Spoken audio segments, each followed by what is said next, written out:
নমস্কার বন্ধুরা, কিচেন কার্ভিংসের আবার একটি নতুন এপিসোডে সবাইকে স্বাগত জানিয়ে হাজির হয়ে গেছি একটা নতুন রেসিপির সঙ্গে। সেটা হলো কাবলি ছোলা দিয়ে নিরামিষ ডুমুরের একটা রেসিপি। ডুমুরের রেসিপি তো এমনিই দুর্দান্ত হয় খেতে, আর কাবলি ছোলা দিয়ে করলে তো কথাই হবে না। এইভাবে একবার কাবলি ছোলা দিয়ে ডুমুরের রেসিপি তোমরা বাড়িতে ট্রাই করে দেখবে, দুর্দান্ত লাগে। নিরামিষের দিনে ব্যাস একদম জমে যাবে, বাড়ির সবাই আঙুল চেটেপুটে খাবে। আশা করছি রেসিপিটি সকলের ভালো লাগবে। ভালো লাগলে একটা লাইক, কমেন্ট, শেয়ার করার অনুরোধ থাকলো। পাশে থাকা বেল আইকনটি প্রেস করে সঙ্গে থাকবে নেক্সট রেসিপি দেখার জন্য। আর ভিডিওটি স্কিপ না করে পুরোটি দেখার অনুরোধ থাকলো। তাহলে দেখতে থাকো, সঙ্গে থাকো। আমি এর জন্য দেখো ডুমুরটাকে এইভাবে ভালো করে কেটে আমি জলে ভিজিয়ে রেখেছিলাম। আর এদিকে কাবলি ছোলা নিয়ে নিয়েছি 150 গ্রাম মতন, আর একটা টমেটো, আলু।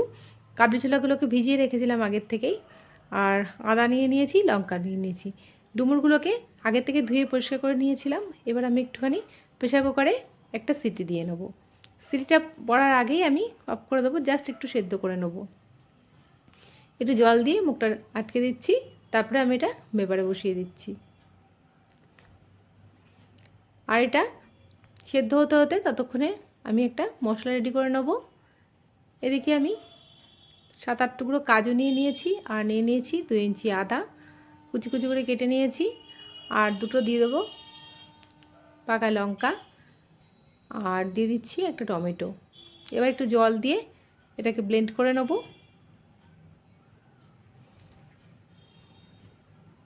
মশলাটা ব্লেন্ড করে নিয়েছি। এদিকে ততক্ষণে ডুমুরটাও সেদ্ধ হয়ে গেছে। এবার আমি জল ঝরিয়ে ডুমুরটাকে একটা পাত্রে তুলে নেব। এইভাবে নিরামিষের দিনে ডুমুর রান্না করলে কিন্তু দুর্দান্ত লাগে খেতে।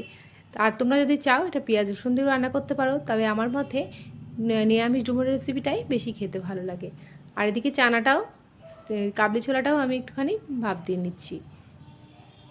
খুব অল্প করে ভাপ দিয়ে নেবো, একটা সিটি করতে করতে আমি অফ করে দেবো।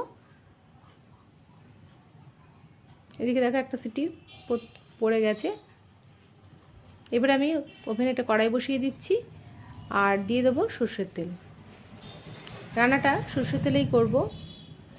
তেলটা ভালো করে নেড়েচেড়ে নিচ্ছি, আর দিয়ে দিয়েছি গোটা জিরে ফোড়নে, আর একটা শুকনো লঙ্কা, গোটা গরম মশলা, এলাচ, লবঙ্গ, দারচিনি, একটা তেজপাতা।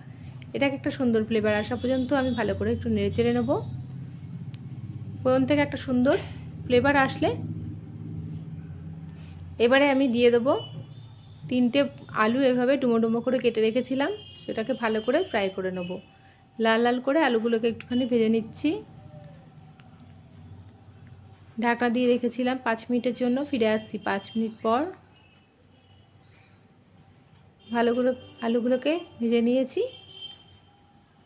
এবারে আমি কাবলি ছোলাগুলোকে এর মধ্যে দিয়ে দেবো। সেদ্ধ করা কাবলি ছোলা আর আলুটাকে ভালো করে আমি কষিয়ে নেব।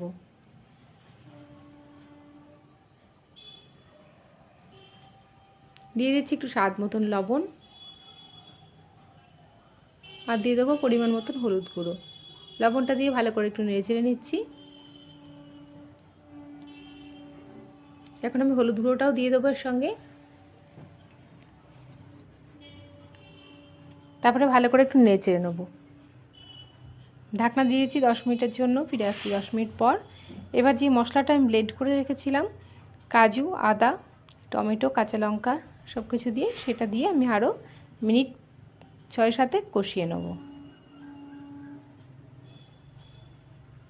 তার আগে ডুমুরটা আগে একটু নেড়েচেড়ে নিচ্ছি আলুর সঙ্গে, আলু আর কাবলি ছোলার সঙ্গে, তারপরে মশলাটা দেবো। দেখো ডুমুর আর কাবলি ছোলাটাকে ভালো করে একটু নেড়েচেড়ে নিচ্ছি। এরপর আমি মশলাটা অ্যাড করব। ডুমুর তো এমনিই খুবই উপকারী স্বাস্থ্যের জন্য, প্রচুর পরিমাণে আয়রন আছে ডুমুরে, খেতেও ভালো লাগে। আর তার সঙ্গে যদি কাবলি ছোলা দিয়ে এইভাবে রান্না করা হয়, আরও খেতে বেশি টেস্ট লাগবে। এবার আমি মশলা দিয়ে আরও কিছুক্ষণ 6 থেকে 7 মিনিট আমি কষিয়ে নেব। খুব সুন্দর করে কষিয়ে নেব। মশলা থেকে কাঁচা গন্ধ যতক্ষণ না যায় ততক্ষণ আমি এটা কষাতে থাকবো। আর দিয়ে দেবো 1 চা চামচ জিরের গুঁড়ো, 1 চা চামচ ধনের গুঁড়ো, আর দিয়ে দেবো ঝালের জন্য একটু নর্মাল লঙ্কার গুঁড়ো। তারপরে এগুলো দিয়ে আরও মিনিট 5 কষিয়ে নেব সব কিছু দিয়ে। এটা খেতে কিন্তু দুর্দান্ত লাগে। পেঁয়াজ রসুন ছাড়াই কিন্তু আমার বেশি ভালো লাগে, তার জন্য আমি নিরামিষই রান্না করেছি। দেখ মশলাটা কষানো হয়ে গেছে। এবার আমি একটু মিক্সি ধোয়া জলটা অ্যাড করে দিচ্ছি, আর জলটা একটু সামান্য গরম করে নিয়েছিলাম। তারপরে ভালো করে নেড়ে ছেড়ে এবার আমি ঢাকনা দিয়ে দেবো। দিয়ে দিচ্ছি চেরা কাঁচা লঙ্কা 4-5টা, আর একটু সামান্য লবণটা চেক করে দিয়ে লবণটা একটু দিয়ে দিলাম। এখন আমি ঢাকনা দিয়ে দেবো আরও 10 মিনিটের জন্য। ফিরে আসছি 10 মিনিট পর। অলরেডি দেখো আমার কাবলি ছোলা দিয়ে নিরামিষ ডুমুরের রেসিপি কিন্তু একদম রেডি। দেখি বুঝতে পারছো কতটা লোভনীয় হয়েছে, আর খেতেও কিন্তু দুর্দান্ত হয়েছিল। এবার আমি ভালো করে একটু খুন্তি দিয়ে মজিয়ে নিচ্ছি, আর নুন ঝাল মিষ্টি ব্যালেন্সের জন্য দিয়ে দেবো একটু চিনি। তোমরা চাইলে চিনিটাকে স্কিপ করে দিতে পারো, আর দিয়ে দেবো একটুখানি ঘি। আর নামানোর আগে একটু শাহি গরম মশলা দিয়ে ভালো করে নেড়ে চেড়ে একটু স্ট্যান্ডিং টাইমে রেখে তারপর আমি নামিয়ে নেব। ভালো করে নেড়ে চেড়ে নিলাম। এখন আমি এটাকে স্ট্যান্ডিং টাইমে রেখে দেবো 5 মিনিট। ফিরে আসছি 5 মিনিট পর। দেখো দুর্দান্ত একটা ফ্লেভার বেরিয়েছে, একদম সারা ঘর কিন্তু মোমো করছে গন্ধে। এখন আমি এটাকে একটা পাত্রের মধ্যে সার্ভ করে নিচ্ছি।